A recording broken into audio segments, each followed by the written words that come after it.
Anne Marie Schubert, the District Attorney of Sacramento County, and we additionally have a representative of the Innocence Project who's also here, and will speak in terms of the events of the last several weeks, days, and going back to the tragic events of July 7th, 1985, and the circumstances that led to this, led to Ricky Davis's wrongful conviction, his exoneration and finding of factual innocence earlier this morning, as well as an arrest that took place on Tuesday afternoon. So I apologize really quick. A second person's having this. I need to switch mics. Sorry about that. it's all right. Yeah. I don't know why it's getting interference.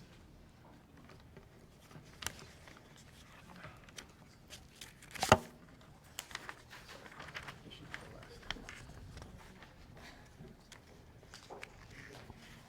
I'm gonna have to put this right here, if that's okay. That's, About right there. That works? that works. I'm going to start with this and just pause for a moment because I think this quote kind of encapsulates the status of law enforcement and the status of investigation going from back when this crime first took place to the circumstances that resulted in the actual solving of the crime in the last several days. July 7th, 1985, Ricky Davis and Connie Dahl called to report the murder of 54-year-old Jane Hylton at a house in El Dorado Hills, California. Hylton had been stabbed 29 times and had a bite mark on her left shoulder. Hylton's body appeared to have been moved and the crime scene appeared staged. The 3 occupants of the house at the time law enforcement arrived were interviewed by detectives. Ricky Davis and Connie Dahl reported discovering Hylton's body after returning from a party in the Cameron Park area. Hylton's then 13-year-old daughter stated she had left the residence that night and identified 3 teenage boys that she had encountered at a park. She identified them as Calvin, Michael, and Steve or Brian. No charges were brought following the initial investigation in 1985. The case was reopened in 1999. All of the 3 occupants were re-interviewed several times. During an interview characterized as extremely accusational and suggestive, Connie Dahl asserted for the first time that she, Ricky Davis, and the victim's 13-year-old daughter participated in the murder and that she, Connie, bit the victim during the violent struggle.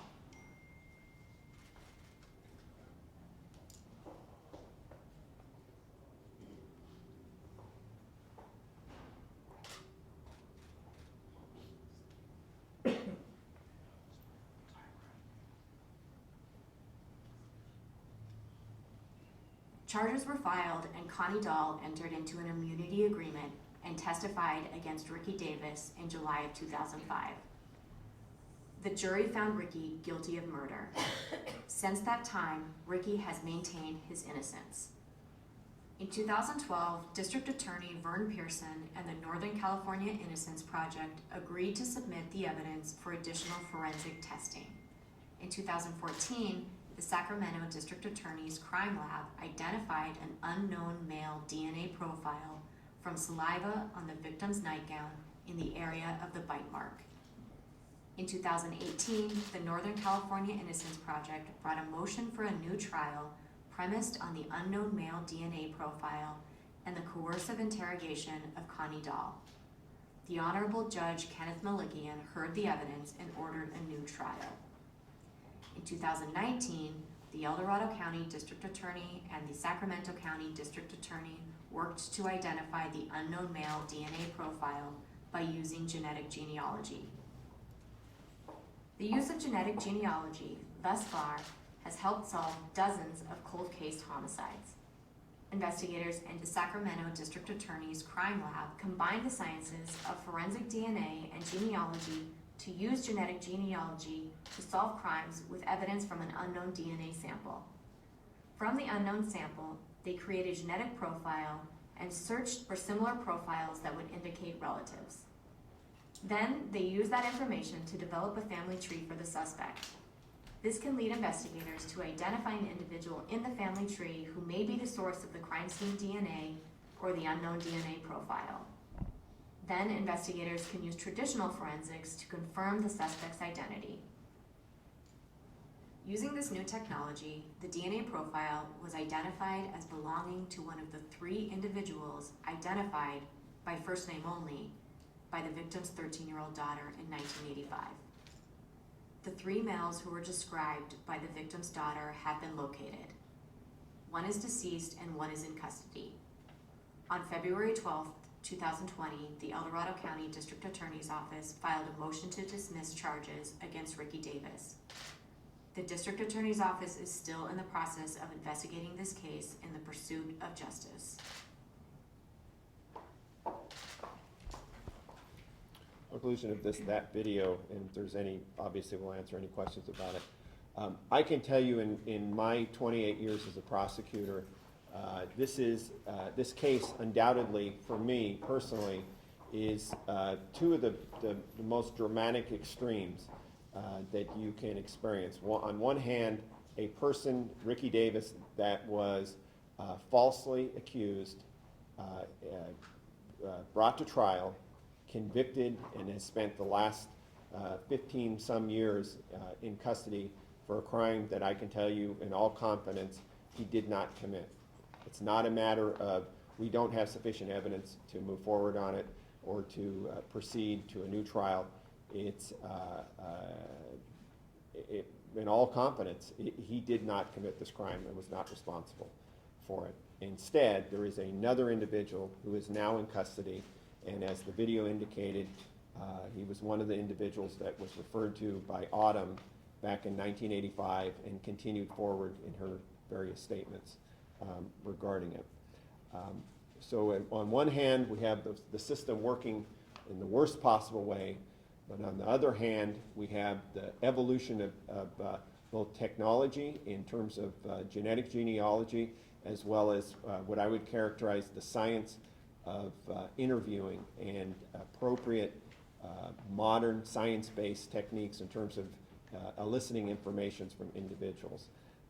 So I want to recognize a number of different individuals that brought us here today to this, including Elizabeth Wilder from Cal OES, Cindy Berta from also Cal OES, Jay Linden, one of our deputy DAs, Joe Ramsey, an investigator with our office, John Gaines, another investigator here, Sandra Rivas, a crime analyst, Kurt Campbell from Sacramento County DA's office, Monica Sawalski from the Sacramento DA's office, and Angela Shaw, as well as a number of different allied law enforcement with the investigators interviewing a witness at the Folsom Police Department a day before in the Roseville Police Department, and I can tell you that we've had extensive cooperation from Sacramento County DA's office on down to bring us to this point. It's a surreal thing in a sense, because I'm not, as I said before, I'm not telling you that we can't prove it. I'm telling you Ricky Davis was wrongfully convicted.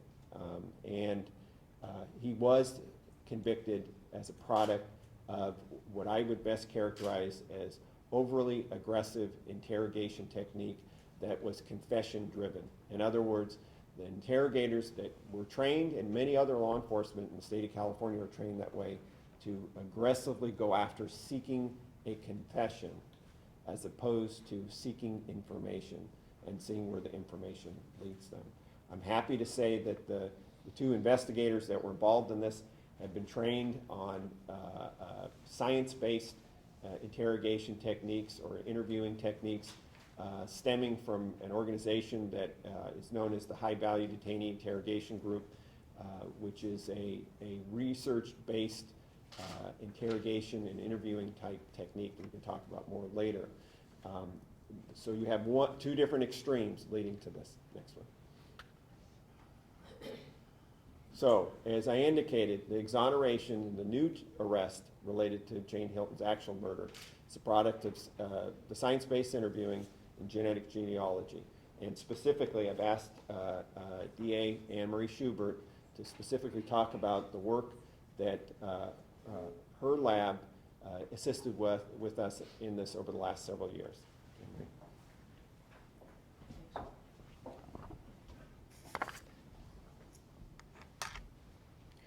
So decades really before forensic DNA evidence was ever used to identify somebody who was guilty of a crime or to actually free someone who was not, Nobel Peace Prize winner Mahatma Gandhi said, "Truth never damages a cause that is just."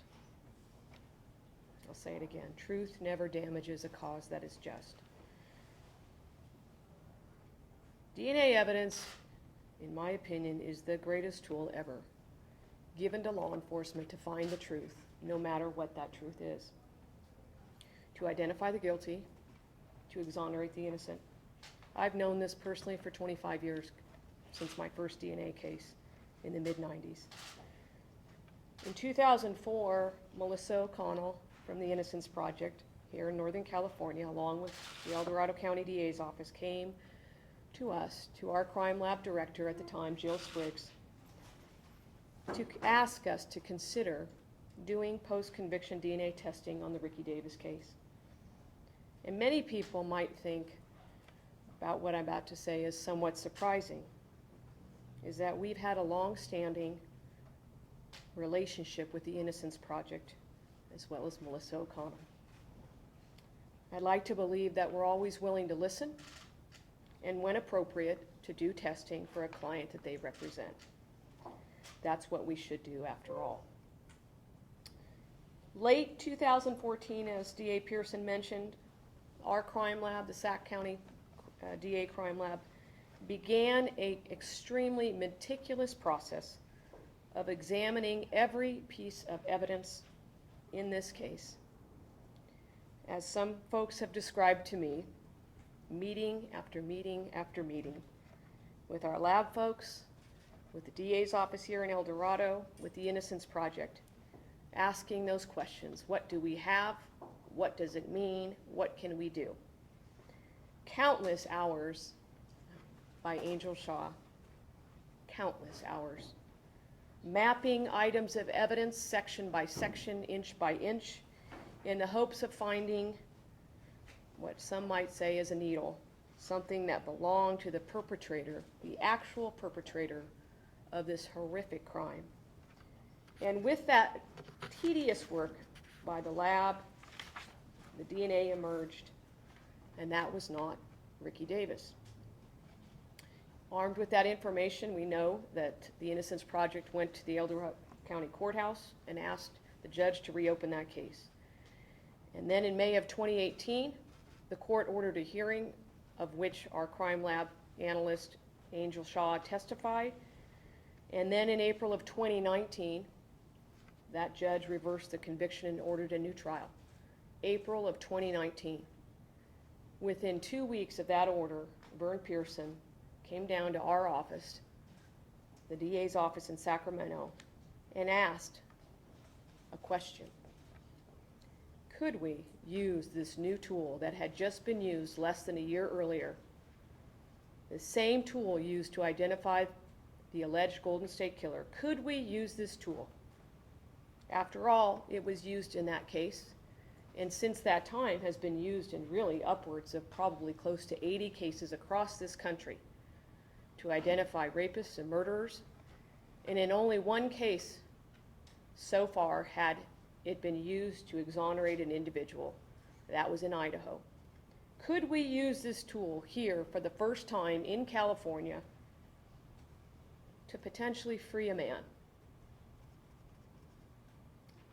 And the question was very simple to ask. Of course we should.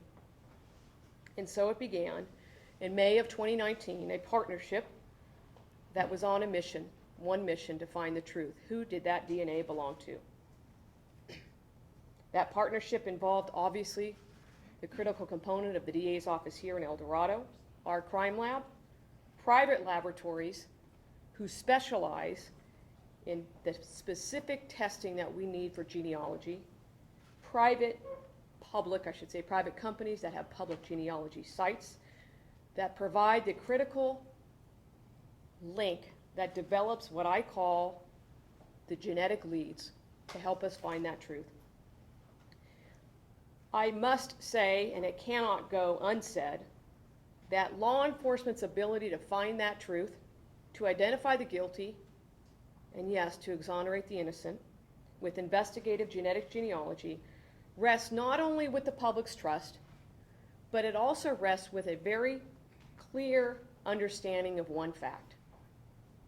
When crime scene DNA evidence is uploaded to a public genealogy site, law enforcement, like anybody else that uses those sites, does not get access to anybody's personal genetic information.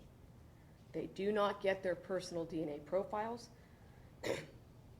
They get the same information that anyone using that site would get, a list of potential relatives. As I call them, genetic leads, that may lead them to the answer of who does that crime scene profile belong to. And it's with that genetic lead and with passion and persistence by law enforcement that they can then embark on what we call a tree building to identify those individuals in that family tree that may lead us to the answer. And in this particular case, countless hours by folks that have already been mentioned from my office, Lieutenant Kirk Campbell, Monica Zykowski, Joe Ramsey from El Dorado DA's office, Sandra Rivas as well, countless hours meticulously taking those leads and building that tree.